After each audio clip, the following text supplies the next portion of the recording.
Stop staring at blank emails. Seriously. Welcome to today's Explainer, where we're tackling a super practical, honestly life-changing shift designed to completely eliminate that dreaded inbox anxiety. We are jumping right into a simple but incredibly powerful premise today, which is never write a work email again. We're going to break down exactly how you can take back your time and your energy using a streamlined everyday system. Have you ever stared at a blank email for way too long? We all know that universal, just soul-crushing feeling of staring down a blinking cursor. You open a message, hit reply, and then nothing, right? You're just trying to figure out how to say no politely to a client, or maybe you're overthinking a simple one-sentence update to your boss. So you type a sentence, you delete it, wonder if it sounds a bit too blunt, type another, and suddenly, poof, 15 minutes have just vanished. If you've ever felt that specific brand of inbox paralysis, this explainer is absolutely for you. Okay, let's dive into this. Here is the disruptive, punchy premise. Stop writing emails. I really want you to absorb that. We're talking about a major shift in how we work here. Right now, most of us treat our inbox as this never-ending series of creative writing assignments. Every single time a message comes in, we start from a blank page and try to reinvent the wheel. We need to completely change our relationship with email and just stop the manual labor of drafting from scratch. Because look, the physical act of typing out words, that isn't the hard part. Email isn't hard in a technical sense. But the reality is, it is mentally exhausting. It's a massive drain on your time, your focus, and your daily cognitive reserves. What actually drains you is the constant context switching. It's the decision fatigue. It's worrying over office politics. You sit there wondering, does this sound too aggressive? Or did I use way too many exclamation points? That is the stuff that burns out your mental energy, not the actual typing. Section 1, the 4-step AI solution. So we're talking about a highly structured, incredibly accessible workflow today. Here's our playbook. Step 1, paste the email. Step 2, ask for a response. Step 3, add tone and context. And step 4, save your templates.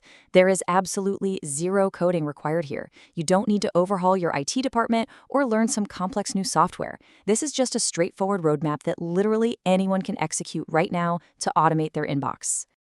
All right, let's speed things up. Step 1, paste the email into your AI tool. This is where the workflow immediately gets fast. Don't overthink it. You do not need to summarize the thread. You simply take the entire messy, confusing email chain you just received, highlight it, copy the text, and drop it straight into whatever AI platform you like to use. Boom!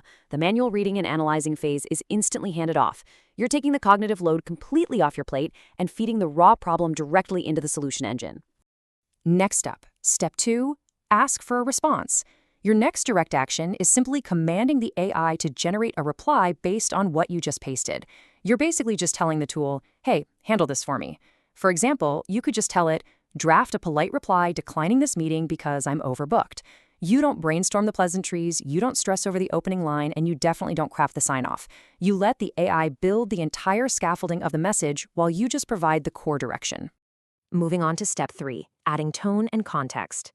This means providing the specific attitude and background details required to make an AI response sound human and accurate.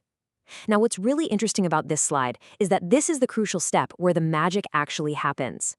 If you just use a basic prompt, you're going to get a very robotic, generic draft that sounds exactly like a machine wrote it. But when you dial in the context, everything changes. Let's look at the difference. A bad prompt is just telling the AI, reply to this. A great prompt is, make it sound warm but firm, referencing our Q3 goals, and let them know I can't look at this until next Tuesday. Suddenly, you transform an automated message into a perfect, personalized reply that captures your exact voice and handles the nuance of your specific project perfectly. And finally, step 4, save templates. This is how you make this permanent. To truly automate your life and permanently eliminate that mental exhaustion, you absolutely must save these successful prompts. Once you've crafted the perfect prompt with the right tone and context, you can't lose it. Keep a sticky note app open on your desktop or maybe create a quick Notion page and just copy and paste your best prompts right there. When you do this, you ensure you never have to start from scratch again. Next time a similar client request or team update comes in, you already have the exact formula ready to deploy. Section 2, from minutes to seconds. Let's talk about the real-world impact here. Without this system, crafting a careful, professional email reply easily takes 10 minutes of drafting, deleting, and second-guessing yourself. But with the AI workflow we just walked through, it takes 30 seconds. That is a staggering reduction in time spent on low-value administrative tasks. Just 30 seconds. I mean, let's do some quick relatable math on that. Think about the compound interest of that time saved. If you process just 12 emails a day using this workflow, you've just bought back 2 full hours of deep work time every single week. By letting AI do the heavy lifting almost instantly, you're turning a painful, time-consuming chore into a 30-second victory. You paste, ask, add context, and send. It is basically instant. Which leads us to a fascinating question. If AI can write an email in 30 seconds, what can it do for your content?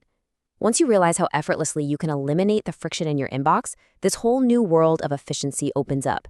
This isn't just about playing administrative defense and fixing your email anymore. It's about shifting to creative offense. It's about unlocking massive creative potential across all your projects. We're going to take this exact same philosophy and apply it on a much larger scale next time, showing you how to turn one piece of content into 30. So if you found today's breakdown of the 4-step AI email solution helpful, you absolutely will not want to miss what's coming next. Hit follow, implement the system today to stop writing work emails, and I will catch you in the next explainer.